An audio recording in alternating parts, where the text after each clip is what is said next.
ეს საშიში ამბავი ერთ გოგოს რეალურად საქართველოს ერთ-ერთ შორეულ სოფელში დაემართა. სავსე მთვარე იყო. იგი სახლისკენ გზაზე ბნელ სავსე მთვარიან ღამეს მოძრაობდა. გოგონამ მის უკან უცნაური ფეხის ხმა გაიგო. შეეცადა სახლში ჩქარა გაქცეულიყო. ნაბიჯს უფრო და უფრო აუჩქარა და სასწრაფო წესით სახლში შევარდა.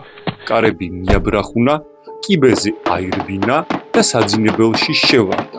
გადაქანცულმა გოგომ სარკეში ჩაიხედა და იქ მის უკან უცნაური სილუეტი გაჩნდა, თითქოს მოშორებით. გოგონამ თვალები სარკეს სასწრაფოდ მოარიდა და გვერდზე გაიქცა. თუმცა სიტუაციაში გასარკვევად სარკეში კიდევ ერთხელ ჩაიხედა.